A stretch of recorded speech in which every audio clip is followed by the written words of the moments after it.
वहीं film actress दिशा पाटनी के बरेली वाले घर में फायरिंग के आरोपियों को एनकाउंटर में ढेर कर दिया गया। आपको दिखाऊंगा कैसे दफन हुए दिशा के दुश्मन, मगर सबसे पहले इस केस से जुड़ी हुई 3 वीडियोस मैं आपको दिखाने जा रहा हूं। पहला वीडियो देखिए जरा। दिशा पाटनी घर पर फायरिंग का है, जिसमें हमलावर घर के बाहर गोली चलाता दिखाई पड़ा।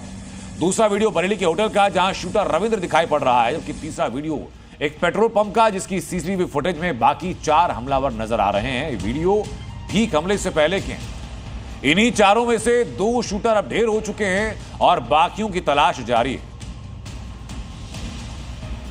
पहला एनकाउंटर गाजियाबाद की ट्रोनिका सिटी क्षेत्र में हुआ, जिसमें हमलावर मार गिराया गया, जबकि दूसरे शूटर को मथुरा के बाहरी इलाके में ढेर कर दिया गया। इनके पास से कई पिस्टल और कारतूस भी बरामद हुए हैं। मथुरा में मारा गया बदमाश रविंद्र कई वारदात में शामिल रहा है और वो रोहित गोदारा गोल्डी बराड़ गैंग का एक्टिव मेंबर रह चुका है। ये दोनों बदमाश हरियाणा के रोहतक और सोनीपत से ताल्लुक रखते हैं। 2 दिन पहले ही सीएम योगी ने दिशा पाटनी के पिता से फोन पर बात कर भरोसा दिलाया था कि यूपी पुलिस और सरकार उनके साथ है। जल्द से जल्द हमलावरों पर कड़ी कार्रवाई होगी। इसके बाद स्पेशल टीम बनाई गई और इस टीम ने 48 घंटे के भीतर 2 हमलावरों को ढेर कर दिया, जबकि गिरफ्तार है। हमलावरों पर ताबड़तोड़ एक्शन से दिशा पाटनी के पिता ने भी राहत की सांस ली है। मैं माननीय मुख्यमंत्री उत्तर प्रदेश श्री योगी आदित्यनाथ जी का अपने तथा अपने परिवार की ओर से धन्यवाद ज्ञापित करता हूँ। जैसा उन्होंने मुझे विश्वास दिलाया था और उसी के अनुरूप इतने कम समय में अपराधियों को ढूंढकर इतनी कठोर कार्रवाई की। पार्टी घर पर हुई फायरिंग केस में जांच के दौरान कई खुलासे हुए। जो खुलासे पुलिस के सामने हुए, उन खुलासों के मुताबिक इस वारदात को अंजाम देने के लिए 5 शूटर थे जो बरेली पहुंचे थे। ये पांचों शूटर गैंगस्टर गोल्डी बराड़ और रोहित गोदारा के गैंग्स में शामिल थे। ये विदेश में दोनों गैंगस्टर बैठे हैं और वहां से 5 हमलावरों को बरेली भेजा गया। 11 सितंबर को ये 5 हमलावर बरेली के एक होटल में पहुंचते हैं। इनमें से एक की तबीयत खराब हुई तो एक शूटर वापस लौट गया। उसके बाद 4 शूटर्स बचे। 4 शूटर्स ने 2 बाइक के साथ में दिशा पाटनी घर की रेकी की। 12 तारीख को, यानी 24 घंटे के बाद रात को चारों हमलावर दिशा के घर पहुंचते हैं। सबसे आगे रविंद्र था। इनमें से रविंद्र ने सबसे पहले दिशा पाटनी घर पर गोलियां चलाई। इस पूरी वारदात में 4 हमलावरों में से 2 एनकाउंटर में ढेर हो चुके हैं, जबकि 2 की तलाश जारी है। अभी मारे गए हमलावरों के नाम है अरुण और रविंद्र, जबकि 2 और हमलावर नाम है नकुल और विजय। ये दोनों फिलहाल फरार बताए जा। लेकिन जिस तरीके से इन अपराधियों की सरगर्मी से तलाश की गई, इनका बचना फिलहाल भी नामुमकिन नजर आ रहा है। लेकिन उत्तर प्रदेश पुलिस ने इस वारदात में शामिल अपराधियों की पहचान के लिए 2000 से ज्यादा सीसीटीवी फुटेज खंगाले और उसी से इन हमलावरों की पूरी कुंडली भी सामने आई। बरेली पुलिस की पड़ताल में पता चला कि वारदात में शामिल शूटर रविंद्र पुराने रोडवेज के पास वाले होटल में ठहरा था, जबकि बाकी तीनों बरेली जंक्शन के होटल में रुके थे। बरेली पुलिस ने दिशा पाटनी के घर गोली चलने की वारदात के 2 दिन बाद ही होटल की सीसीटीवी फुटेज निकाल ली थी, जिसमें रविंद्र घूमता हुआ नजर आ रहा है, जबकि पेट्रोल पंप के सीसीटीवी से बाकी बदमाशों की पहचान हुई। पुलिस की जांच में पता चला कि चारों हमलावर अलग अलग नाम से होटल में ठहरे थे। एक ही रूम में रुके थे ये लोग। उनकी बॉडी लैंग्वेज से क्या लग रहा था आपको?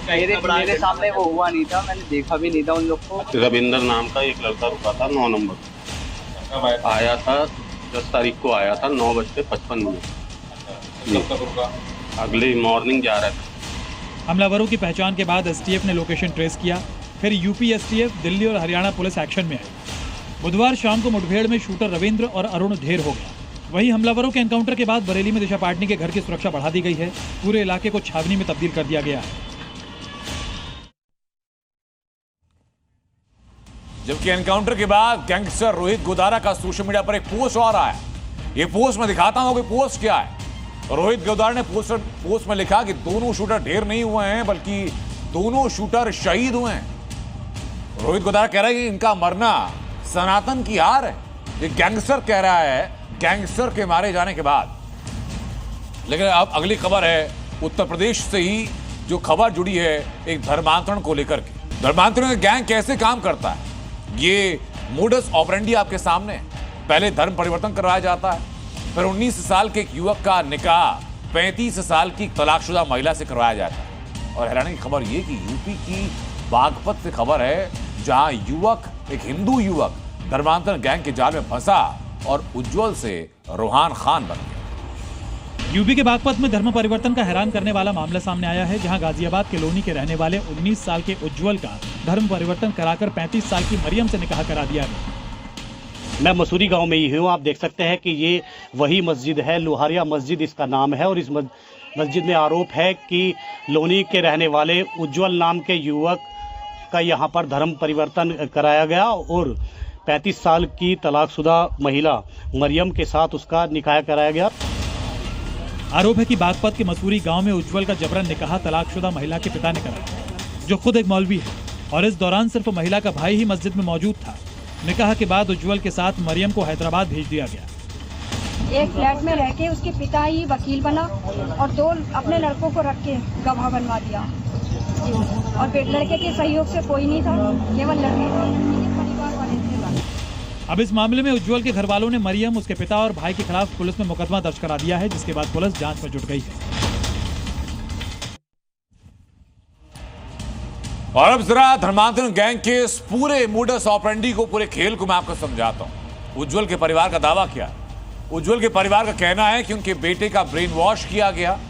उज्जवल के परिवार का आरोप यह भी है कि उज्जवल को जानबूझकर फंसाया गया, उज्जवल का गलतफहमी में डालकर उसका धर्म परिवर्तन करवाया गया बिना बताए, और उज्जवल का नाम धर्म बदलवा करके रूहान खान रख दिया गया। आरोप नंबर 4 ये कि उज्जवल का निकाह किसी तलाकशुदा मुस्लिम महिला के साथ फर्जी तरीके से कराया गया। आरोप नंबर 5 ये कि उस महिला की उम्र लगभग 35 साल है, जबकि उज्जवल से लगभग 10 साल का एज डिफरेंस। उसके अलावा आरोप ये भी कि बागपत में धर्मांतरण का ये बड़ा रैकेट है जो लगातार काम कर रहा है। और आरोप ये भी कि गैंग छांगुर के पैटर्न पर काम कर रहा है। ये सारी खबरें सामने, ये जैसी आरोप सामने आए तो विधायक नंद किशोर गुर्जर का आरोप ये कि गैंग छांगुर की तरह बागपत में एक्टिव है और पुलिस जांच के बाद ये सारा खेल खुलना चाहिए। कॉलोनी में ये दोनों परिवार रहते हैं, तो जो बेटा है उसका नाम उज्जवल है। उसको इन्होंने किस तरह, क्योंकि उसकी उम्र भी 18 साल कुछ महीने है, 21 साल का नहीं है। पहले तो वो वही अवैध है, उसके बाद उसका धर्म परिवर्तन कराया। धर्म परिवर्तन करा के उसका नाम रोहन खा रखा उज्जवल से। तो ये जहाँ भी हुआ है खेकड़ा में, जिस मौलवी ने किया है, फिर हैदराबाद ले गए इसको, दिल्ली ले गए हैं। तो वहाँ के जो मौलवी हैं कोई नेटवर्क ये बड़ा है। इस तरह पूर्वांचल में झांगुर का जो नाम है, झांगुर बाबा बोलते थे उसको, जिहादी को, वो झांगुर जो है उसी तरह का नेटवर्क ये होगा। वहीं वक्फ संशोधन कानून को लेकर देश भर में फिर हलचल तेज। वक्फ कानून पर सुप्रीम कोर्ट के फैसले के बाद मुस्लिम पर्सनल लॉ बोर्ड ने प्रदर्शन की अपील की।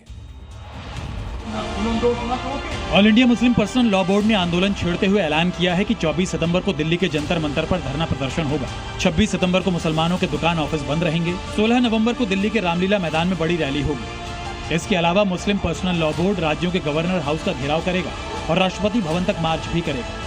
हालांकि अभी इसकी तारीख का ऐलान बाकी है, लेकिन बोर्ड का कहना है कि वक्फ संशोधन कानून उन्हें मंजूर नहीं और जब तक इसे वापस नहीं लिया जाता तब तक विरोध जारी रहेगा। इस विरोध को मुस्लिम धर्मगुरुओं और कुछ सियासी दलों का भी समर्थन हासिल है। जो प्रोटेक्शन जायदादों को हासिल है, उस एक तो ये कि वो प्रोटेक्शन पहले से ही जैसा होना चाहिए था वैसा नहीं है और गड़बड़ करने की बहुत सारी गुंजाइश पहले के कानूनों में भी मौजूद थी। जो कानून मोदी सरकार ने बनाया है, मोदी गवर्नमेंट ने बनाया है, एनडीए ने बनाया है, इससे वक्फ प्रॉपर्टीज का तहफ्फुज नहीं होगा, प्रोटेक्शन नहीं होगा। अब मैं तस्वीरें दिखाता हूं आपको उत्तराखंड की, जहां कुदरत का कहर लगातार जारी है। लौटता हुआ मानसून देवभूमि में अभी भी कहर बरपा रहा है। 16 सितंबर को बादल फटा था, इसमें कई घर, कई होटल, कई दुकानें, सब चीजें तबाह हुई थी। अब बीती रात चमोली में वही हुआ। चमोली के नंदानगर में बादल फटने से भीषण तबाही आई। अभी भी कई घर हैं जो मलबे में दबे हैं। उत्तराखंड में लौटता मानसून भयानक तबाही मचा रहा है। चमोली में बादल फटने से 10 से ज्यादा लोग लापता हैं।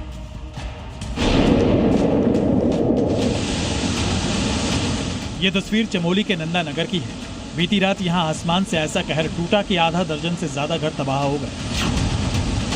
अचानक आए सैलाब से लोगों को संभलने का मौका तक नहीं मिला। यहां सिर्फ सैलाब नहीं आया बल्कि पूरा इलाका मलबे में तब्दील हो गया। अंधेरे की वजह से लोग घरों में फंस गए और उनके घर चारों तरफ से सैलाब में घिर गए। और फिर जो तबाही हुई उसकी गवाही ये तस्वीरें हैं। घरों के साथ ही आसपास की सड़कें और खेत खलिहान भी तबाह हो गए। हादसे के बाद 10 से ज्यादा लोग लापता हैं। एनडीआरएफ और एसडीआरएफ का रेस्क्यू ऑपरेशन जारी है। जेसीबी और दूसरी मशीनों से मलबा हटाने का काम भी जारी है, लेकिन मलबा इतना ज्यादा है कि उसे हटाने में काफी वक्त लगेगा। इससे पहले 16 सितंबर को देहरादून में भी बादल फटने से भयंकर तबाही मची थी। मौसम विभाग ने एक बार फिर उत्तराखंड में भारी बारिश का अलर्ट जारी किया है, यानी खतरा अभी भी बाकी है। अब मैं आपको 4 तस्वीरें दिखाने जा रहा हूं, जो तस्वीरें खुद बयान करेंगी कि चमोली के अंदर इस वक्त तबाही की विभीषिका क्या है। आप देखिए किस तरीके से घर तबाह हो गए। देखिए कैसे सैलाब के साथ आया हुआ मलबा घरों के अंदर भर गया और करीब 10 लोग लापता हो गए। एसडीआरएफ से लेकर एनडीआरएफ की टीम तक वहां रेस्क्यू ऑपरेशन चला रही है, लेकिन अभी भी बड़ी मशक्कत का सामना उनको करना पड़ रहा है। बादल फटने के बाद अभी के हालात कैसे हैं, ग्राउंड जीरो से हमारे सहयोगी पुष्कर चौधरी की रिपोर्ट आती है।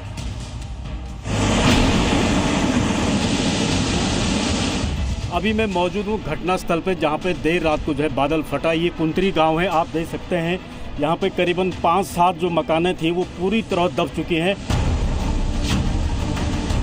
और ठीक ऊपर जो गांव के ऊपर जो जंगल है वहाँ बादल फटा और पूरा नुकसान जो है इस पानी ने, इस मलबा ने जो है गांव को पहुँचाया है, कुंतरी गाँव को। आप देख सकते हैं वहाँ पर भी एनडीआरएफ और एसडीआरएफ जो है जो छत है मकान का उसको तोड़ रही है, क्योंकि उसके नीचे जो है लोग फंसे हुए हैं। ऊपर से अचानक ही बहुत तेज़ आवाज़ आई और बहुत ज़्यादा फ्लड आया, पानी आया। हमने आवाज़ मारी, मैं था, सब लोग थे, हमारे भाई थे, जैल भाई और लोग काफ़ी लोग थे। तो सर हमने आवाज़ मारी, काफ़ी लोग, हम सब लोग यहाँ से भाग गए और कुछ लोग सर वहाँ पे दब गए। गौशाला चले गई, हमारा भैंस भी दुकान के अंदर है किसी के। ये पूरी मकान थी, ये टूट गया, पूरा क्षतिग्रस्त हो गया पूरा। लगातार एसडीआरएफ एनडीआरएफ जो है लगातार वहाँ पर ढूंढ खोज कर रही है लोगों की। यही वो कुंतरी गांव है जहाँ पर 2:04 पर जो है बादल फटने की घटना हुई है। पुष्कर चौधरी, जी मीडिया, कुंतरी गांव। उत्तराखंड में सिर्फ मूसलाधार बारिश ही नहीं हो रही, उत्तराखंड में सिर्फ बादल फटने के बाद ही तबाही नहीं हो रही, बल्कि पहाड़ भी दरक रहे हैं। इसी लैंडस्लाइड के दौरान बीजेपी सांसद अनिल बलूनी बाल बचे, जिनके सामने पूरा का पूरा पहाड़ भर भरा कर गिरा और बद्रीनाथ हाईवे को जाम कर, हालांकि उन्हें किसी तरह की कोई चोट नहीं आई है। इसी दौरान सड़क पर कई और वाहन भी मौजूद थे। ये वीडियो खुद बीजेपी सांसद अनिल बलूनी ने शेयर किया। वो गढ़वाल के आपदा प्रभावित इलाकों के दौरे पर, इसी दौरान भीषण लैंडस्लाइड ये हुआ। दिल्ली एनसीआर में गैंगस्टर के खिलाफ पुलिस का ऑपरेशन क्लीन तेज हो चुका। पुलिस ने कुख्यात अपराधियों, उनके गुर्गों के ठिकानों पर छापेमारी की। भारी मात्रा में इसी छापेमारी में हथियार भी बरामद। दिल्ली पुलिस ने ये कार्रवाई कुख्यात गैंगस्टर टिल्लू ताजपुरिया, नीरज बवाना, राजेश बवाना, गोगी और काला जठेड़ी गैंग और उनके गुर्गों के खिलाफ हुई। गैंगस्टर्स के खिलाफ ऑपरेशन क्लीन में पुलिस की 40 टीमें शामिल थी। छापेमारी में हथियार के साथ कई शूटर्स को गिरफ्तार किया गया है। राजधानी दिल्ली में गैंगस्टरों के खिलाफ दिल्ली पुलिस की मुहिम लगातार जारी है।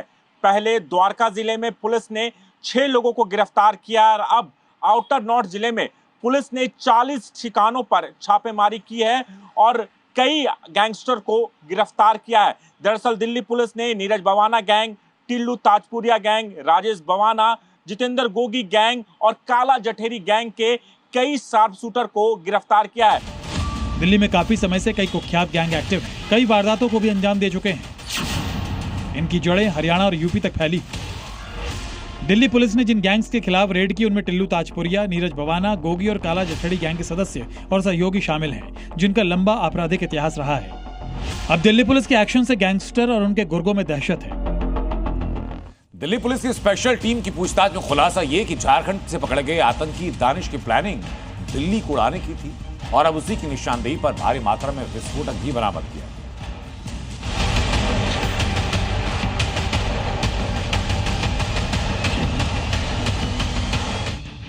और दिल्ली पुलिस ने आईसिस मॉड्यूल के पकड़े गए आतंकियों से पूछताछ के बाद बड़ा खुलासा किया है।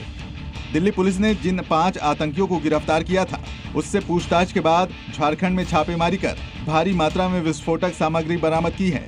दानिश ने पुलिस को बताया कि उसके ठिकाने पर अभी भी पोटेशियम और नाइट्रेट जैसा पदार्थ रखा हुआ है। उसके बाद स्पेशल सेल की टीम जो है झारखंड उसके बताए ठिकाने पर पहुंची और पुलिस ने पोटेशियम और इसी के साथ नाइट्रेट जैसा पदार्थ जो है वो बरामद किया है। झारखंड में आतंकी दानिश के ठिकाने से दिल्ली पुलिस ने पोटेशियम नाइट्रेट बरामद किया है। ये कार्रवाई रांची के लोअर बाजार इलाके के तबराक लॉज में की गई। जांच में सामने आया कि मॉड्यूल दिल्ली में बड़े पैमाने पर धमाके करने की साजिश रच रहा था। आरोपी धार्मिक सद्भाव बिगाड़ने और समाज में नफरत फैलाने की कोशिश कर रहे थे। स्पेशल सेल का कहना है कि ये नेटवर्क आईसिस से प्रेरित है और जेल से संचालित मॉड्यूल से जुड़ा हो सकता है। और अब खबर घाटी में घुसे आतंकियों की। पाक आर्मी चीफ आसिम मुनीर के आतंकी हिंदुस्तान में घुसपैठ करेंगे तो उनका खत्म होना तय, क्योंकि इसी आशंका के बीच सुरक्षा बल बॉर्डर पर अपनी मुस्तैदी को और बढ़ा चुके।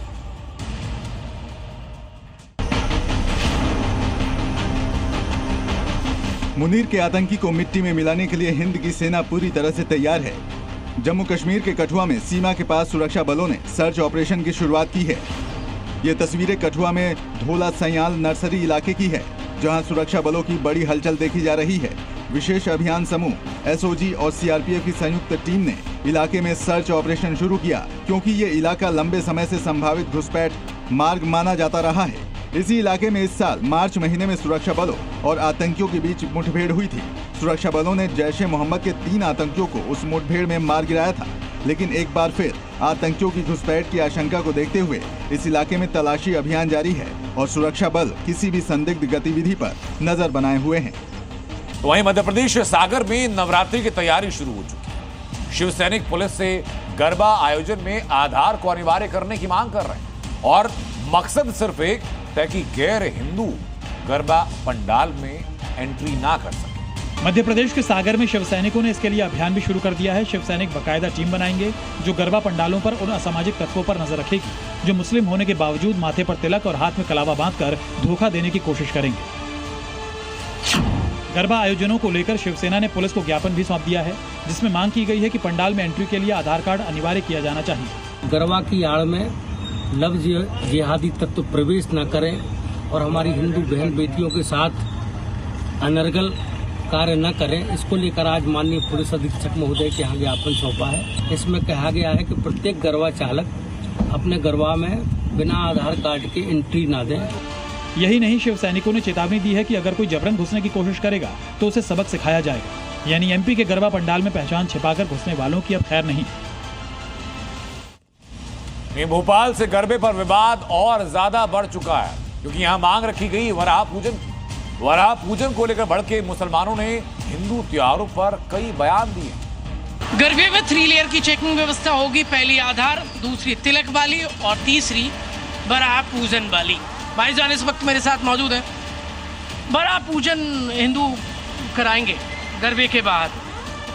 देखिए, कोई सा भी पूजन कराएं, मैं तो उनको मुबारकबाद देता हूँ इस बात की कि नवरात्रि आ रही है। गरबा है, परंपरागत त्योहार है हमारे हिंदू समाज के भाइयों का। मुस्लिम समाज के लोगों को इस तरह के आयोजन में किसी भी कीमत पर नहीं जाना चाहिए। ये सब नौटंकी है, इससे कोई जनता से कोई लेना देना नहीं है। अभी आप जनता से उन्हीं के पूछोगे तो वो बताएंगे, वो खुद ही नहीं बता पाएंगे कि है क्या। देखिए, इस्लाम बड़ा खुलूस और मोहब्बत वाला धर्म है। हमारे लोग सारे किस धर्म में क्या हो रहा है कभी भी कोई उंगली नहीं उठाते। आपका धर्म आपको मुबारक। आज जो नफरत की नेटवर्क चारों तरफ फैल रहा है, वो सबसे बड़ी दिक्कत ये आ रही है कि लोगों में लोगों को पता ही नहीं है धर्म के बारे में। आप उन्हीं से पूछो कि जो धर्म मना रहे हैं उन्हीं को नहीं पता होगा, मगर वो लगे हुए हैं। अच्छा, जो लोग हैं तो उसको नेटवर्क बना दिया है, नेटवर्क बना के उसको कान में नफरत फैलाना है बस। ये आपने भोपाल के लोगों की बात सुनी। अब आपको मथुरा के संतों की बात बताते हैं, जो रामलीला में और जो नवरात्रि में मुसलमानों की एंट्री बैन की मांग कर रहा है। दिनेश फलाहारी ने अपने पत्र में लिखा, हिंदुओं के त्योहार नवरात्रि और रामलीला में मुस्लिमों की एंट्री पर पाबंदी लगाई जाए, क्योंकि मुस्लिम हमारे धर्म से नफरत करते हैं। पवित्र त्योहार से उन्हें कोई मतलब नहीं। ये सिर्फ लव और थूक जिहाद को अंजाम देते हैं, जिससे माहौल खराब होता है। हम लोग इनसे दूर रहना चाहते हैं। जब हम इनके त्योहारों में नहीं जाते तो ये हमारे त्योहारों में घुसपैठ करने का प्रयास क्यों करते हैं? अतः इनको रोका जाए, जिससे माहौल शांतिपूर्वक हम अपने त्योहारों को संपन्न कर सकें, हम अपनी बहन बेटियों को सुरक्षित घर पहुंचा सकें। फलाहारी बाबा की मांग का मथुरा के दूसरे संतों और महंतों ने भी समर्थन किया। कृपया आधार कार्ड देखकर ही अपने प्रोग्राम में एंट्री दें, और जैसे ही कोई लड़का अगर कुछ ऐसा दिख रहा है गलत प्रक्रिया करते हुए तो फिर उसको जिम्मेदारी दे करके और उसे समझाएं अच्छे से और सभी लोग सावधान रहें। ये मांग सिर्फ यूपी में ही नहीं बल्कि त्योहारों से पहले बाकी राज्यों में भी जोर शोर से उठ रही है।